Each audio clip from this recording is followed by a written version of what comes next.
Pour la correction de cet exercice qui veut montrer ce qu'est la contraposée, la réciproque, contraposée de réciproque pour un booléen à l'intérieur duquel vous voyez du implique.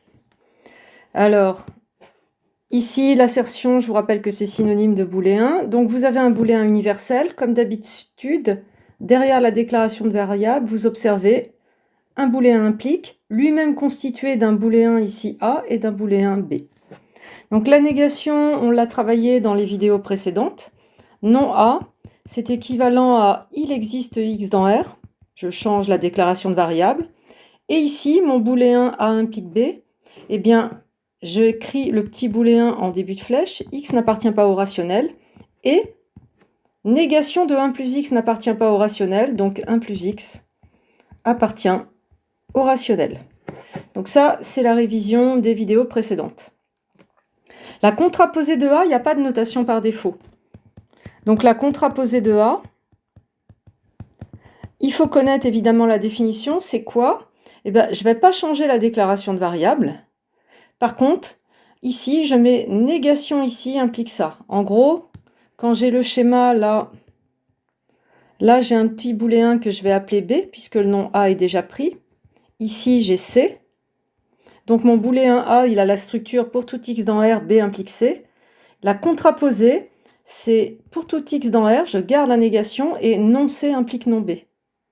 À connaître par cœur, et il faut savoir que ça a le même sens logique que le booléen A. C'est une façon de reformuler A en mettant des négations. Et vous voyez qu'on renverse l'ordre ici des booléens par rapport au symbole implique. Donc contraposée de A pour tout X appartenant à R. Non C, donc 1 plus X appartient au rationnel, implique X appartient au rationnel. Même sens logique que A. La réciproque de A, pas du tout le même sens logique, c'est une autre idée. Et donc dans la réciproque de A, on ne met pas de négation, on garde la déclaration de variable, par contre on renverse l'ordre. La réciproque, il faut savoir qu'avec une structure comme ça, je garde mes variables pour tout X dans R, et j'écris C implique B, et ça va être une autre idée. Donc réciproque de A, il n'y a pas de notation par défaut, c'est dommage. Donc je garde ma déclaration de variable pour tout X appartenant à R, et je renverse l'ordre par rapport au symbole implique des petits booléens. Donc j'écris C implique B.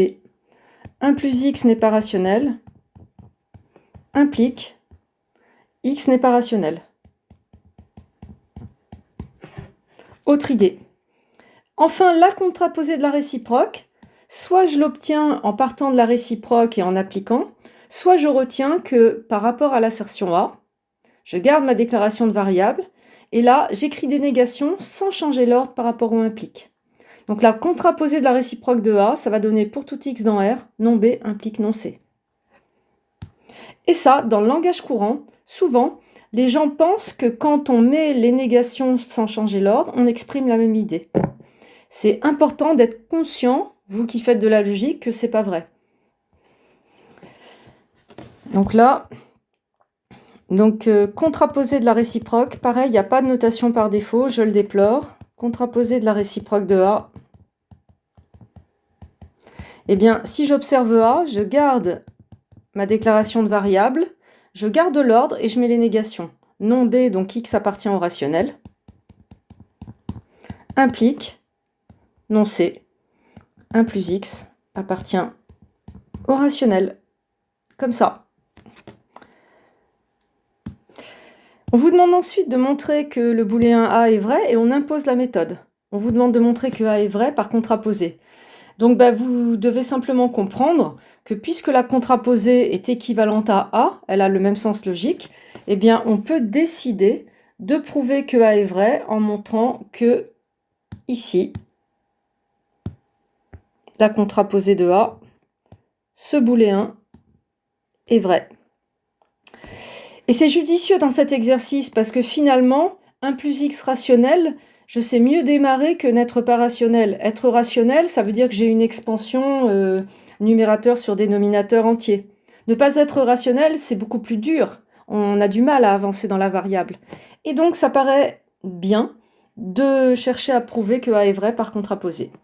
Comme d'habitude, je vais gérer ma déclaration de variable. Je déclare X formel dans R, il n'y aura pas de particularité.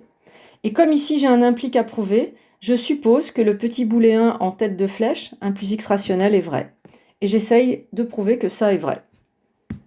Donc je m'occupe de déclarer les variables et la supposition. Donc vous voyez, là je me laisse porter par les règles de rédaction. Je sais comment démarrer. Soit x dans R, supposons 1 plus x rationnel. J'ai même pas besoin de réfléchir.